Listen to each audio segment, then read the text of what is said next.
नमस्कार dear students. मैं गणेश बरसीवाल आज फिर एक नई क्लास के साथ आपके सामने हाजिर हूँ। आज हम बात करेंगे क्लास 10 की। पिछला जो दो क्लासें हमने जो की हैं चैप्टर फर्स्ट की, उसी का पार्ट थर्ड लेके आया हूँ।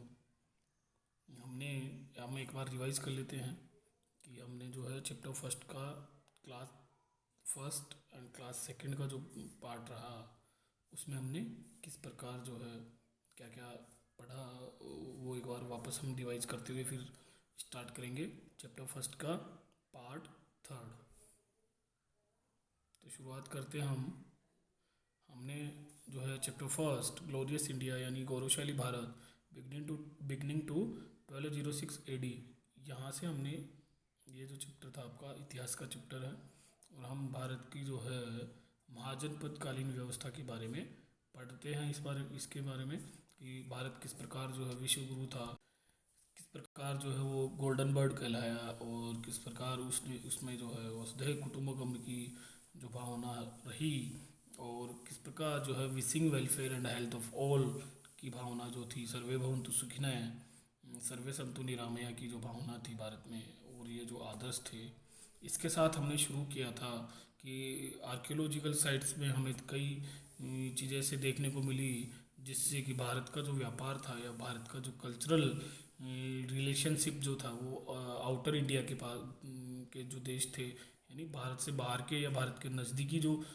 आस पड़ोस के जो भी पड़ोसी राज्य थे या ये कह लो कि समुद्र पार जो राज्य थे या जो देश थे, उनके साथ भी अच्छे संबंध थे। और इसके बाद में जब इंडियन रीजन्स जो है आउटर रीजन जो भी कहलाते थे उनको द्वीपांतर कहा जाता था। उसमें ब्रह्म देश है, शाम है, Indonesia, Malaysia, Australia, Borneo, Philippines, Japan and Korea, इसके बारे में हमने जाना। और उसके बाद में हमने जो है भारत की जो प्राचीन सभ्यता थी उसके बारे में किस प्रकार जो एक्सक्वेशन के रूप में हमें कई प्रकार के एक्सक्वेशन के बाद में मतलब खुदाई के बाद में हमें किस प्रकार जो रिमेन्स मिलते हैं, हमें जो अवशेष मिलते हैं, उस साक्ष्यों के आधार पे हम जो है भारत की प्राचीन सभ्यता का जो संबंध है अन्य विश्व के देशों के साथ जोड़ पाते हैं। और इसी क्रम में जो है हमने शुरू किया था पीरियड ऑफ महाजनपद जो कि 600 से 325 BC ईस्वी के बीच में रहा। इसमें जो है टोटल 16 महाजनपदों की हमने बात की। और अगर वो 16 महाजनपद हम एक बार रिवाइज करें तो आपको स्क्रीन पे दिखाई दे रहा है कोशी, कुरु, अंग, मगध, वज्जी, मल्ल, चेदी, वत्स, कौशल,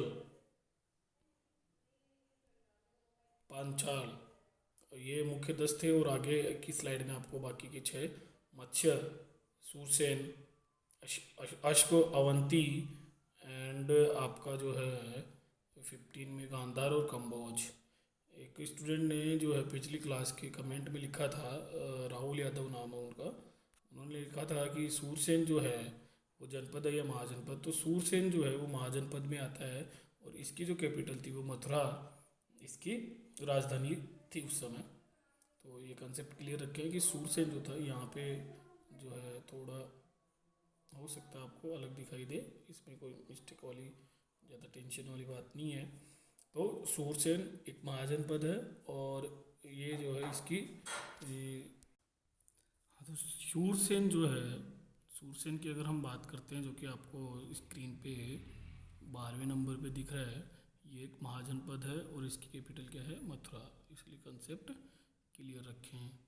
और ऐसे करके हमने जो है 16 जनपदों के बारे में और उनकी कैपिटल्स के बारे में पढ़ा, सॉरी महाजनपदों के बारे में और उनके कैपिटल के बारे में पढ़ा। उसके बाद में हमने देखे राजस्थान के जो मुख्य जनपद थे जिसमें जो था जांगल क्षेत्र था। जांगल जो है आपका बीकानेर और जोधपुर का जो एरिया था उस समय, जिसको जांगल देश कहा जाता था महाभारत काल में।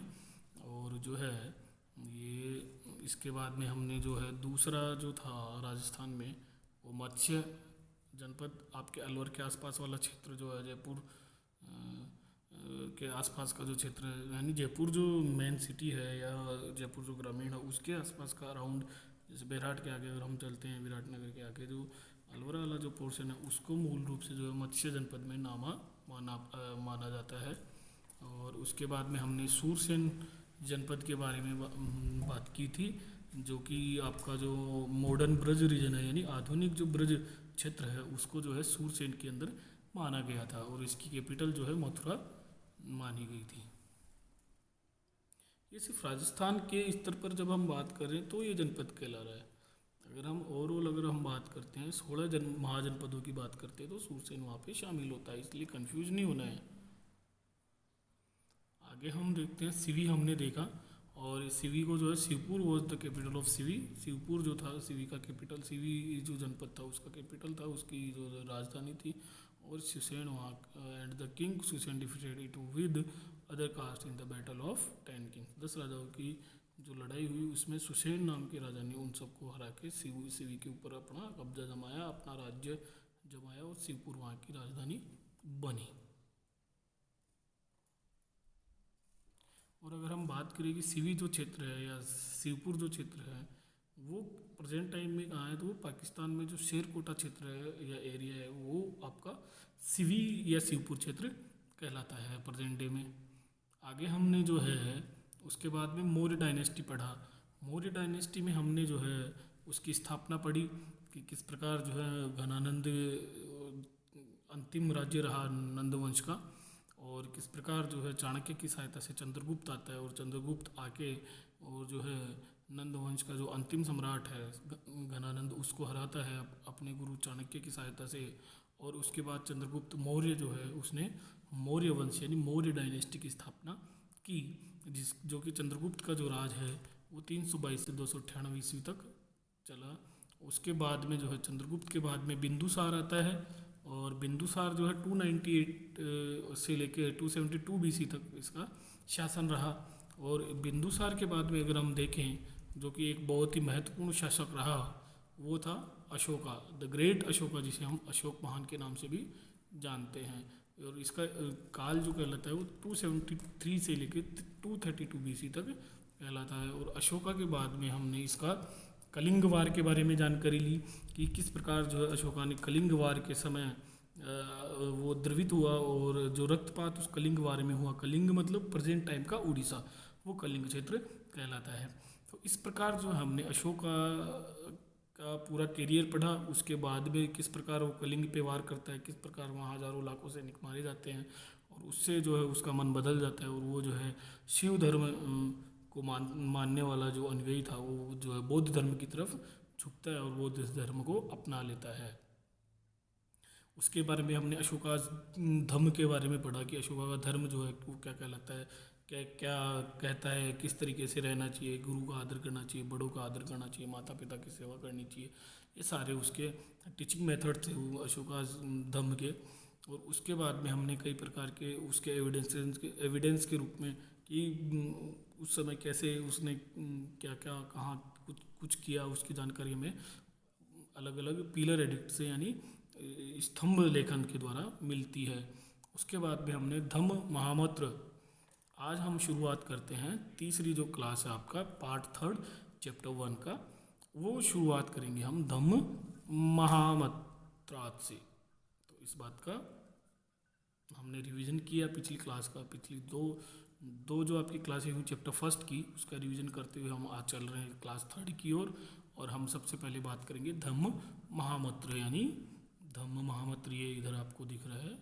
इसके बाद में अशोका अपॉइंटेड धम्म महामंत्र in the 14th years of coronation whose main function were preaching of Dhamma among masses to encourage them for doing welfare work and charity, making prisoners free from jail or decreasing their punishment, making economic help to their family etc. तो अशोका ने जो धम्म की स्थापना की और धम्म महामंत्र यानी उसके धर्म को फैलाने के लिए उसने जो है व्यक्ति को अपॉइंट कर रखा था, एक तरह से ये कह लो कि उसने जो है धम्म महामंत्र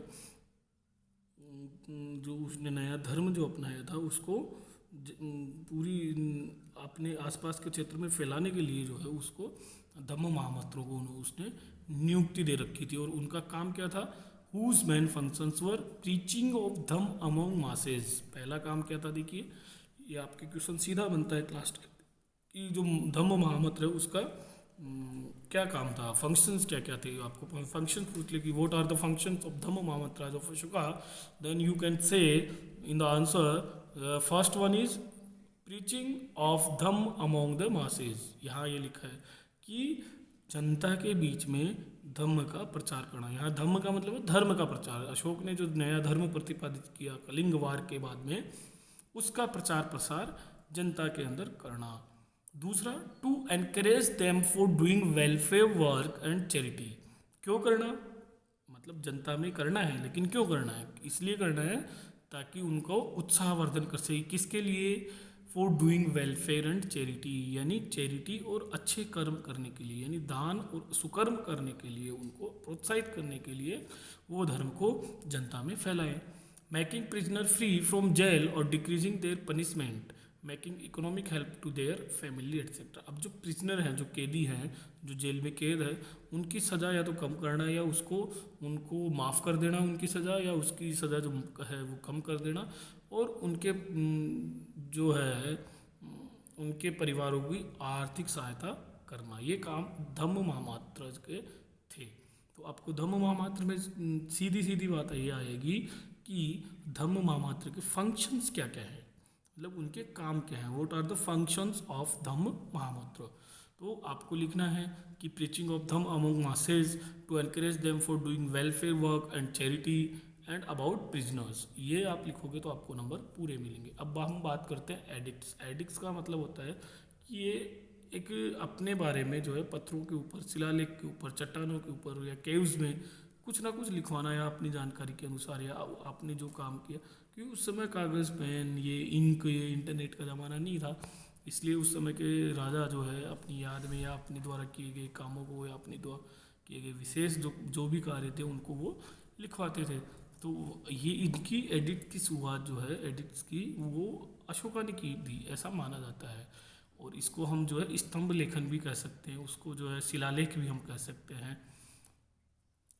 Ashoka was the first king who addressed his subject with the medium of edicts, यानी अशोका पहला ऐसा शासक था जिसने अपने जो भी एड्रेस करने के सब्जेक्ट थे, जो भी विषय थे, अपनी जानकारी के जो भी विषय थे, उनको एडिक्ट के माध्यम से दर्शाया या प्रदर्शित किया, यानी स्तंभ लेखन या शिलालेख के द्वारा उनको प्रदर्शित किया। ऐसा करने वाला पहला राजा कौन था, Ashoka. This inspiration he got from ईरानी किंग दारिस फर्स्ट, और ये इसकी जो प्रेरणा है वो ईरान के राजा दारा से अशोका को मिली।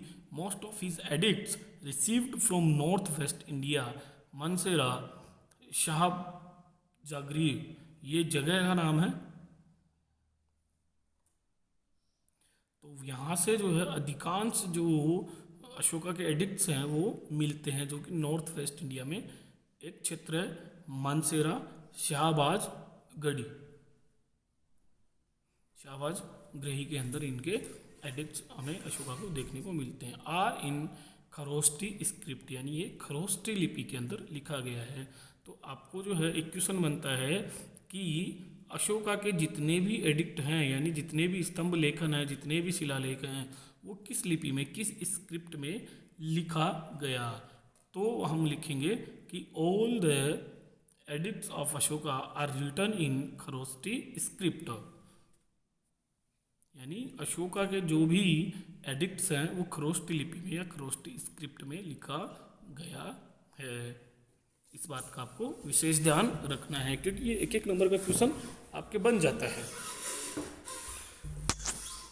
One pillar brought from Topra to Delhi has 7 edicts engraved together. तो ये लिखते हैं कि एक ऐसा स्तंभ था जो टोपरा से दिल्ली लाया गया, जिस पे लगभग 7 शिलालेख एंग्रेव्ड यानी कुदे हुए थे एक साथ। In second and third edict about Yavana king Antiochus is given James Prinsep first deciphered the Ashokan rock edict. आगे ये लिखते हैं कि दूसरा और जो तीसरा एडिक्ट उसका जो स्तंभ लेखन था वो यवन किंग एंटिकस के द्वारा इसमें दिया गया था। And James Prinsep first deciphered the Ashokan rock addict, यानी जेम्स प्रिंसेप एक ऐसा व्यक्ति था, एक ऐसा पहला व्यक्ति था जिसने अशोका के जो भी एडिक्ट्स थे उसको रीड किया, डेसिफर किया, और जो है उन्होंने उनको देखा या जांचा या परखा। After ruling for 40 years Ashoka dead in 232 BC। तो लगभग 40 सालों के शासनकाल के बाद अशोका जो है 232 BC के अंदर उसकी डेथ होती है। Successor of Ashoka and decline of Mauryan empire. After the death of Ashoka his weak successor ruled over 50 years, यानी अशोका की मृत्यु के बाद उसके जो कमजोर उत्तराधिकारी थे, अशोका सक्सेसर का मतलब होता है उत्तराधिकारी, यानी एक राजा की मृत्यु के बाद या उसके अपदस्थ होने के बाद जो उसके नए शासक आते हैं या शासनकाल, उसके शासनकाल के बाद जो नए राजा आते हैं वो सक्सेसर कहलाते हैं। और अशोका के मृत्यु के बाद जो है मौर्य साम्राज्य के ऊपर लगभग 50 सालों तक कमज़ोर शासकों ने या कमज़ोर उत्तराधिकारियों ने शासन किया। Kunal extended the throne after Ashoka who is called Dharma Vivardhana in Divyavadana. तो Kunal extended the throne after Ashoka, Ashoka के बाद जो है कुणाल के पास ये सिंहासन रहा, who is called Dharma Vivardhana in Divya दान, जिसको दिव्य दान नामक पुस्तक में धर्म विवर्धन के नाम से जाना गया।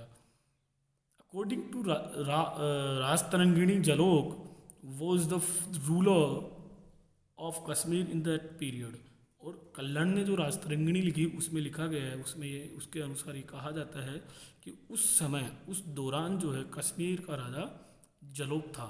According to Taranatha Ashoka's son Virasena became the independent ruler of Gandhara. और तारानाथ के अनुसार ये माना जाता है कि अशोक का जो पुत्र था वीरसेन, उसने एक अलग शासन किया गांधार के ऊपर। ये तारानाथ के अनुसार हमें जानकारी मिलती है कि अशोका का जो पुत्र था वीरसेन, उसने जो है गांधार के ऊपर इंडिपेंडेंटली यानी स्वतंत्र रूप से शासन किया। तो ये अशोका के मरने के बाद की बातें थी कि किस प्रकार उसके डेथ के बाद जो है उसके उत्तराधिकारी जो है कमज़ोर हैं और वो 50 साल तक राज करते हैं और उसका जो पुत्र है वो गांधार के ऊपर इंडिपेंडेंटली शासन करता है। अब हम बात करते हैं कि मौर्य काल में किस प्रकार का प्रशासन रहा, यानी उसका एडमिनिस्ट्रेशन किस टाइप का रहा। तो सेंट्रल एडमिनिस्ट्रेशन की अगर हम बात करें, केंद्रीय प्रशासन की अगर अशोककालीन प्रशासन की हम बात करते हैं तो in Arthashastra there is illustration of 18 departments which are called Tirtha. Arthashastra के अनुसार 18 विभागों की स्थापना की गई जिन्हें तीर्थ कहा जाता था। और द प्रेसिडेंट ऑफ द तीर्थ इज सेड टू बी महामात्र, यानी इन तीर्थ यानी ये जो 18 डिपार्टमेंट थे इनका जो मुख्य होता था, जो प्रेसिडेंट जो अध्यक्ष होता था उसको महामात्य कहा जाता था, महामात्र या महामात्य कहा जाता था। द मोस्ट इंपॉर्टेंट तीर्थ्स वर मंत्री, पुरोहित, सेनापति एंड युवराज। 4 मुख्य तीर्थ थे इन टोटल 18 डिपार्टमेंट में से। तो पहला मंत्री, पुरोहित, सेनापति और युवराज, ये 4 मेन इंपॉर्टेंट तीर्थ कहलाते थे। समाहरला की बात अगर हम करते हैं, इट्स फंक्शन, एक तीर्थ समाहरला भी है इसमें। अगर समाहरला की हम बात करते हैं तो देखिए, अगर आपको यहाँ मैं अंडरलाइन कर देता हूँ, ये समाहरला है।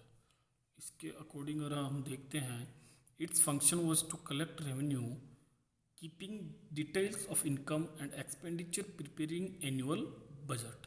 यानी ये रेवेन्यू कलेक्ट करता था, इसका जो मेन फंक्शन था वो रेवेन्यू कलेक्ट करने का था, और इनकम की डिटेल रखना है, और एक्सपेंडिचर यानी जो खर्चा हो रहा है, जो आय आ रही है उसका भी, और जो आपके पास एक्सपेंडिचर हो रहा है उसका भी आपको समाहरला इसका रिकॉर्ड रखता था। प्रिपेयरिंग एनुअल बजट, और वार्षिक बजट भी ये तैयार करता था। तो हम एक मोटे तौर पे ये कह सकते हैं कि ये एक तरह से वित्त मंत्री था अशोक के काल में, जो कि समाहरला के नाम से इसको पद से जाना जाता था। और सन्निधाता यानी ट्रेजरर, खजांची जिसे बोलते हैं।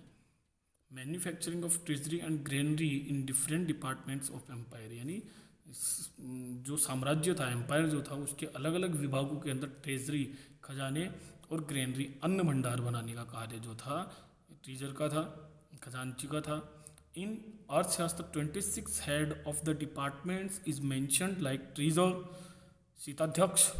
अब अर्थशास्त्र के अनुसार जो है लगभग सेंट्रल एडमिनिस्ट्रेशन में 26 ऐसे विभाग थे जिनके अलग अलग प्रमुख थे, जिसमें इन्होंने मेंशन, कुछ मुख्य मेंशन किए हैं।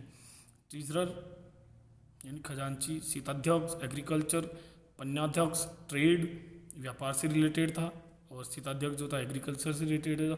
सूत्राध्यक्ष नीटिंग एंड विविंग यानी बुनाई से रिलेटेड, जो आपका कपड़े का काम होता था, बुनाई है, कटिंग है, सिलाई है, इससे रिलेटेड जो काम था वो सूत्राध्यक्ष का था। और लूनाध्यक्ष का काम जो था बूचड़ खाने से रिलेटेड जो काम था वो उसका था। एंड विविताध्यक्ष जो था वो चारागृह और पोस्चर का काम देखता था। एंड लक्षणा अध्यक्ष जो है इशूइंग करेंसी जारी करने का काम उसका था। एंड मुद्राध्यक्ष और पोतवा अध्यक्ष एंड बंध नगराध्यक्ष, आतिविक हेड ऑफ फर्स्ट डिपार्टमेंट जो होता था वो आतिविक कहलाता था।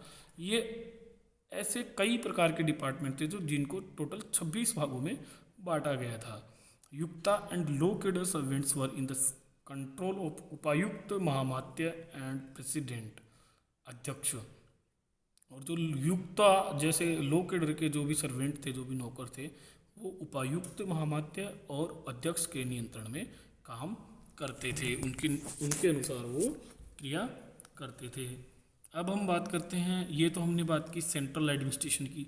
अब हम बात करते हैं कि मौर्य काल में, अशोका के पीरियड में, या जो चंद्रगुप्त मौर्य ने जिस मौर्य वंश की स्थापना की, उसमें रीजनल एडमिनिस्ट्रेशन कैसा था, यानी क्षेत्रीय जो प्रशासन है वो किस प्रकार का रहा। There is illustration of 5 regions in Magadh empire in Ashoka's period, यानी लगभग 5 क्षेत्र मगध के शासनकाल, अशोका के शासनकाल में मगध में 5 क्षेत्र का इलस्ट्रेशन किया गया, जिसमें उत्तर पथ तक्षशिला, अवंती राष्ट्र, उज्जैनी, कलिंग, तौसली और दक्षिण पथ सुवर्णगिरी, मध्य प्रदेश, पाटलिपुत्र, ये ऐसे करके मगध साम्राज्य को 5 क्षेत्रों में बांटा गया। Administration of regions was looked after by the Aryaputra post holder और प्रिंसेस। एडमिनिस्ट्रेशन जो था उस रीजन का was looked after by the Aryaputra post holder और प्रिंसेस, यानी या तो वो कुमारों के द्वारा वो देखा जाता था, उनके द्वारा जो नियुक्त व्यक्ति होता था उसके द्वारा, जो पोस्ट होल्डर उनका होता था आर्यपुत्र वो उसको देखता था। प्रांतास वर डिवाइडेड इनटू सब्जेक्ट्स विषय विच वर अंडर द विषयपति, यानी प्रांतों को जो है कई अलग विषय में बांटा गया जो कि विषयपति के अंडर में रहता था। यानी प्रांतों को जिन बांटों में बांटा गया वो विषय कहलाए, और उन विषय का जो भी देख रेख था वो विषयपति के अंडर में रहता था, या उनका जो विषय का जो प्रांतों के जो सब्जेक्ट थे उनको जो देख रेख का काम था वो विषयपति का था। वो जिस भी व्यक्ति था क्या था, वो विषयपति कहलाता था। The administrative officer of the district was स्थानिक हु वॉज अंडर द समर्थ। अब जो है ये कह रहे हैं कि the administrative officer of the district was स्थानिक, यानी एक जिला प्रशासक का जो काम था वो स्थानिक देखता था, या स्थानिक को जो है डिस्ट्रिक्ट लेवल का एडमिनिस्ट्रेशन ऑफिसर बना रखा था। हु वॉज अंडर द समर्थ, और वो किसके अंडर में काम करता था, समर्थ के काम अंडर में काम करता था। The head of the smallest unit of the administration was Gopa, और जो एडमिनिस्ट्रेशन है उसका जो स्मॉलेस्ट यूनिट है वो क्या है, गोपा। जैसे हमारे गांव है, लास्ट में गांव बसता है, तो वो Gopa who looked after the administration of the 10 villages, जो लगभग 10 गांवों को मिला के अपना प्रशासन देखता था, चलाता था। Under Samaharta there was Pradeshtri officer who checked the work of Sthanika Gopa and gram officers, और समर्थ के अंडर में जो है प्रदेश ऑफिस रहा करता था जो स्थानिक गोपा और ग्राम ऑफिसर के कार्य को देखता था। तो ये था इनका रीजनल एडमिनिस्ट्रेशन, जिसमें हमने पढ़ा कि मगध जो साम्राज्य था उसको 5 भागों में मुख्य रूप से बांटा गया था, और अंतिम जो इकाई थी उसकी वो कौन सी थी? गोपा। ये था रीजनल। इससे पहले हमने सेंट्रल पढ़ा, और अब हम बात करते हैं सिटी एडमिनिस्ट्रेशन यानी शहरी प्रशासन।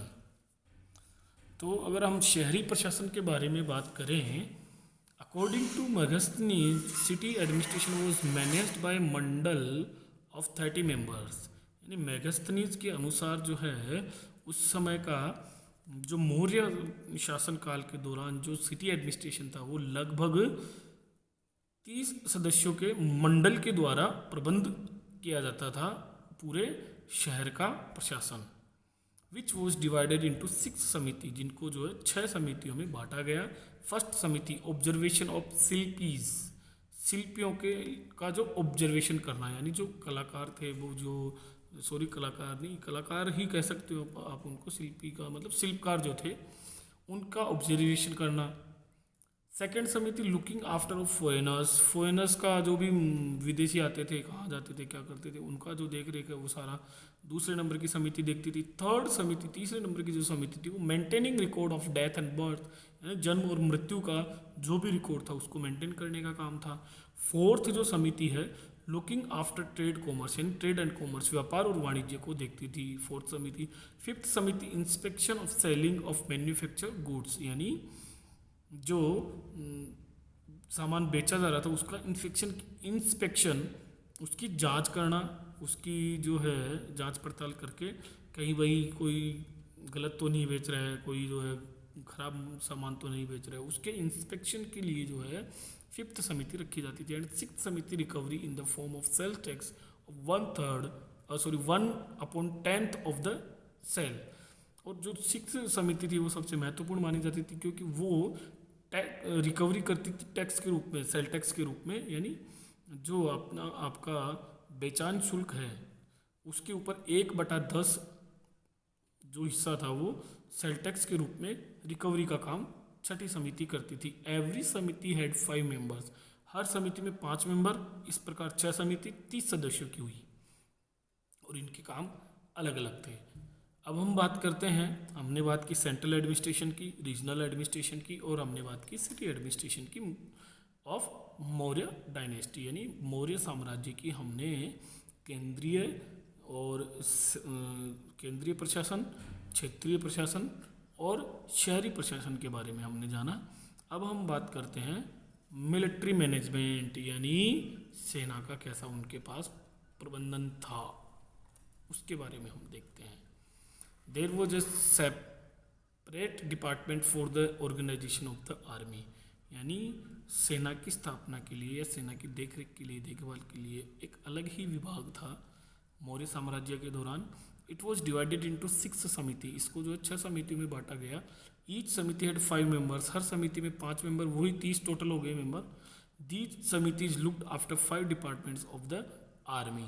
दीज 5 डिपार्टमेंट्स वर, यानी ये जो समिति थी आर्मी के 5 भागों के ऊपर कार्य करती थी, उसकी देखरेख करती थी। ये जो है जो कि निम्न है: इन्फेंट्री यानी पैदल सेना, कैवलरी यानी घुड़सवार सेना, एलिफेंट्स यानी जो हाथियों के ऊपर जो सेना चलती है वो एलिफेंट, एंड चैरियट यानी जो रथ सेना, और एंड नेवी जल सेना। इस प्रकार ये जो 5 हिस्से हो गए, इन 5 हिस्सों मिलिट्री के 5 हिस्सों का काम ये समिति देखती थी। इन्फेंट्री पैदल सेना, कैवलरी घुड़सवार सेना, एलिफेंट्स हाथी के ऊपर जो सवार होते थे सैनिक वो, चैरियट रथ के ऊपर चलने वाले सैनिक, एंड नेवी जल सेना। The officer who looked after army was called Antapala, और जो आर्मी का देख रेख करता था उसको अंतपाल कहा जाता था, उस ऑफिसर को।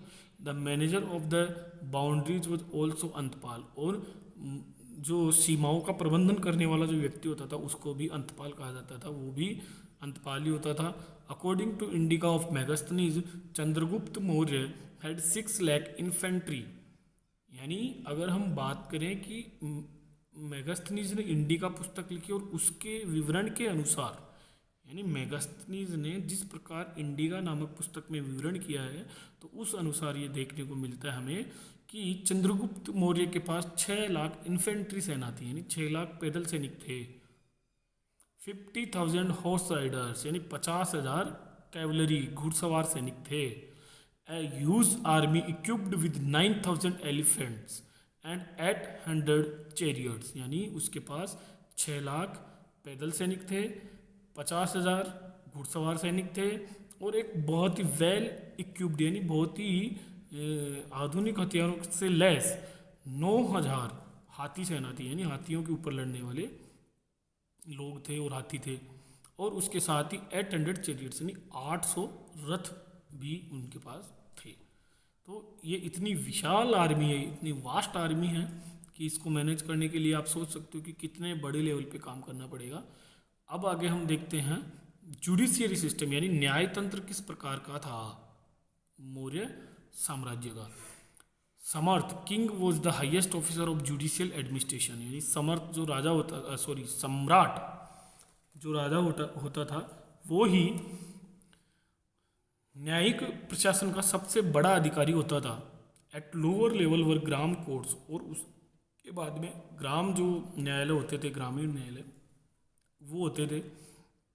वेयर ग्रामनर एंड ग्रांड वृद्ध senior citizen gave there decision, जहाँ पे जो है ग्रामीण और गांव के बूढ़े लोग जो है पंचायत के रूप में अपने जो विचार थे, अपने जो डिसीजन थे, अपनी जो राय थी वो दिया करते थे। Above them were Sangrahana Dronamukha local and Janapada court, जिनमें जो है संग्रहण द्रोणमुख स्थानीय द्रोणमुख और जनपद कोड मुख्य थे। At the top most was the central court of Pataliputra, except Grama Sangha and king's court other all court were of 2 type. यानी अगर हम देखें कि जो सेंट्रल कोर्ट है वो सबसे बड़ा कहाँ था, पाटलिपुत्र का जो कोर्ट था, यानी राजधानी पाटलिपुत्र रही तो वहाँ पे जो कोर्ट लगता था, यानी केंद्रीय जो न्यायालय था वो पाटलिपुत्र में था। एक्सेप्ट ग्राम सभा एंड किंग्स कोर्ट, और किंग राजा के दरबार के अलावा, राजा के जो न्यायालय था उसके अलावा, और ग्राम सभा ग्राम संघ के अलावा 2 तरह के और भी इनके कोर्ट थे। धर्म साहित्य कोर्ट विच आर सेड वाक पारुष्य और दंड पारुष्य। तो ये था, एक था कंटक शोधन। कंटक शोधन की अगर हम बात करते हैं, दिस इज कंटक शोधन। इसकी अगर हम बात करते हैं, दीज वर क्रिमिनल कोर्ट्स, यानी ये क्रिमिनल कोर्ट्स कहलाते थे। जैसे हमारे भी क्रिमिनल कोर्ट्स अलग होते हैं, क्रिमिनल कोर्ट्स जो है, जैसे कोई अपराधी है उसने कोई किसी के साथ बलात्कार कर दिया गया, अन्य किसी का कोई अपराध कर दिया, कोई चोरी लूटपाट मर्डर, इस तरीके के जो भी क्रिमिनल केसेस हैं वो इन क्रिमिनल कोर्ट यानी कंटक शोधन कोर्ट के अंदर सुना जाता था। उसकी सुनवाई कंटक शोधन कोर्ट में होती थी। 3 Pradeshtris and 3 Amatyas unitedly decided the dispute between state and individual, यानी 3 अमात्य होते थे और 3 प्रदेश शास्त्री होते थे। ये 6 लोग मिलके जो है राज्य और उस वो जो इंडिविजुअल व्यक्ति है उसके बीच में जो भी विवाद होता था उसको मिलके सुलझाते थे। City migrates was called Vyavaharika Mahamatra and Janapada magistrate was called Rajjuka. So city magistrate was called Vyavaharika Mahamatra and Janapada magistrate was called Rajjuka, यानी जो सिटी मजिस्ट्रेट होता था उसे व्यावहारिक महामात्र कहा जाता था और जो जनपद का मजिस्ट्रेट होता था वो रज्जुका कहलाता था। According to Chanakya law has 4 main organs, यानी चाणक्य के अनुसार कानून के 4 अंग हैं, धर्म, व्यवहार, चरित्र एंड शासन। ये चाणक्य ने अपने अर्थशास्त्र में बताया है, यानी चाणक्य के अनुसार जो आपका कानून है उसके 4 मुख्य अंग बताए उन्होंने, धर्म, व्यवहार, चरित्र एंड शासन। अब हम बात करते हैं मौर्य सोसाइटी, यानी मौर्य समाज के समय मौर्य शासन काल के दौरान या मौर्य एम्पायर के दौरान जो है उस समय का समाज किस प्रकार का था। तो चलिए देखते हैं। कौटिल्याज अर्थशास्त्र, Megasthenes indica and Ashoka's addicts gave information about the social system of Maurya period. यानी कौटिल्य का अर्थशास्त्र, मेगास्थनीज के द्वारा लिखी गई इंडिका और अशोका के जो भी हमें एडिक्ट्स देखने को मिलते हैं, जो भी शिलालेख देखने को मिलते हैं, उससे हमें वहाँ के सोशल सिस्टम यानी सामाजिक तंत्र के बारे में जानकारी मिलती है। यानी मौर्य पीरियड के सामाजिक सिस्टम जो है, सोशल जो सिस्टम, उसके बारे में हमें इंफॉर्मेशन मिलती है कौटिल्य के अर्थशास्त्र से, मेगास्थनीज की इंडिका से और अशोका के एडिक्ट्स से। Kautilya has considered varna system as the base of social organisation. यानी सामाजिक संगठन के आधार पे कौटिल्य या चाणक्य ने जो है वर्ण सिस्टम को कंसिडर किया है। Kautilya has fixed the occupation of all four varnas. Kautilya ने जो है सभी 4 वर्णों के जो ऑक्यूपेशन यानी उनके जो भी व्यवसाय थे उनको फिक्स किया और निश्चित किया। Beside 4 varnas Kautilya has mentioned other caste also like Nishada, Parshava, Rathakara caste, Vaidehaka, Suta, Chandala etcetera.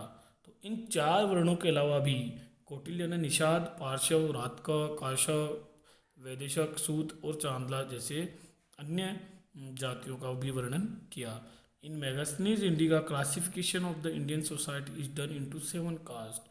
यानी मेगास्थनीज की जो इंडिका लिखी गई पुस्तक, उसमें भारतीय जो समाज था उसको 7 जातियों में बांटा गया। दार्शनिक, किसान, पशुपालक, शिकारी, आर्टिजन्स और शिल्पी, सोल्जर्स, इंस्पेक्टर, सभासद एंड अदर एडमिनिस्ट्रेटिव क्लासेज। तो दार्शनिक, किसान, पशुपालक, शिकारी, शिल्पी, शिल्पकार जो थे, आर्टिजन्स जो थे, आपके जो कारीगर थे वो, सोल्जर्स, सैनिक, इंस्पेक्टर, निरीक्षक, सभासद जो मंत्रीगण थे वो, एंड अदर एडमिनिस्ट्रेटिव क्लास और अन्य प्रशासनिक वर्गों के अंदर इसने भारतीय समाज को बांटा। किसने? मेगास्थनीज ने अपनी इंडिका में इस चीज़ को लिखा है। Megasthenes has forgotten the difference of caste, varna and trade in his classification. Megasthenes ने जो है अपने वर्गीकरण में, यानी जब उसने कास्ट का या जाति का जो वर्गीकरण किया, तब उसने difference of caste, varna and trade को वो भूल गया या उसने उसके बारे में नहीं लिखा कि किस प्रकार जो कास्ट के बीच में जो डिफरेंसेस होते थे, वर्ण व्यवस्था के बीच में जो डिफरेंसेस थे और व्यापार के बीच में जो डिफरेंसेस थे, वो किस प्रकार कार्य करते थे, उसका क्लासिफिकेशन मेगास्थनीज ने अपने इंडिका में नहीं किया। In Mauryan period statues of women can not be said advanced. यानी अगर मौर्य पीरियड के वुमन स्टेचू देखते तो वो ज़्यादा उन्नत अवस्था में हमें देखने को नहीं मिलते, लेकिन still they were in good position compared to smriti period and they were allowed to remarry and look for employment. लेकिन स्मृति काल से काफ़ी अच्छी दशा में हैं मौर्य काल में महिलाएं, और उनको जो है दोबारा यानी पुनर्विवाह करने का और रोजगार करने का मौका उपलब्ध है। तो ये हमने आज की क्लास यहीं तक करेंगे। तो चैप्टर फर्स्ट का जो है, हम चैप्टर फर्स्ट को लेके चल रहे हैं जो कि ग्लोरियस इंडिया है, बिगनिंग से लेके 1206 AD तक उसको हम लेके चल रहे हैं। उस चैप्टर से रिलेटेड ये हमारी तीसरी क्लास है। और इस अब तक हमने जो है एंशिएंट इंडिया और उसके बाद में महाजनपद, राजस्थान के जनपद, और उसके बाद में जो है मौर्य डायनेस्टी, किस प्रकार नंद वंश का अंत हुआ और किस प्रकार जो है गणानंद को हरा के चाणक्य की सहायता से चंद्रगुप्त मौर्य ने मौर्य वंश की स्थापना की। फिर बिंदुसार आया, फिर अशोक आया, फिर उसके बाद में अशोक ने कलिंग का युद्ध लड़ा, फिर उसके बाद में जो है आपका जो अशोक आज धम आता है। फिर उसके बाद में मौर्यकालीन हमने एडमिनिस्ट्रेशन देखा, किस प्रकार उसका रीजनल सिटी और सेंट्रल एडमिनिस्ट्रेशन है। फिर उसके बाद में हमने जो उसका सोशल एडमिनिस्ट्रेशन देखा, उसका सोशल स्ट्रक्चर देखा। अब बाकी जो एलिमेंट्स हैं या बाकी की जो भी चैप्टर में रिमेनिंग पोर्शन है वो हम नेक्स्ट क्लास में पढ़ेंगे, जो कि आपका होगा चैप्टर नंबर फर्स्ट का पार्ट 4। अब इससे रिलेटेड आपकी जो भी क्वेरी है इस चैप्टर से रिलेटेड, वो आप हमें इन कॉन्टेक्ट नंबर पे बता सकते हैं, या हमारी वेबसाइट पे जाके आप जो है आपकी जो भी क्लास है ई लर्निंग ऑप्शन पे जाके वहाँ पे देख सकते हो। और ज़्यादा जानकारी के लिए जो है आप हमारे फेसबुक पेज को लाइक कीजिए, ताकि आपको ऑफिशियल न्यूज़ मिल सके वहाँ पे। और सभी क्लासों को के वीडियोस देखने के लिए, या सभी जितने भी आपकी अब तक जो क्लासें हुई हैं या आगे आने वाली जो भी क्लास है, वो आपको हमारे YouTube channel SR global academy के नाम से यूट्यूब पे चैनल बना हुआ है, उसको आप सब्सक्राइब करें, उसको आप लाइक करें और उसका बेल आइकन दबाएं, ताकि आपको हर क्लास का, हर वीडियो का नोटिफिकेशन आपके पास जैसे अपलोड करें हम वैसे ही मिलें, और आपकी जो स्टडी है वो सुचारू रूप से अध्ययन आपका चलता रहे। Thank you.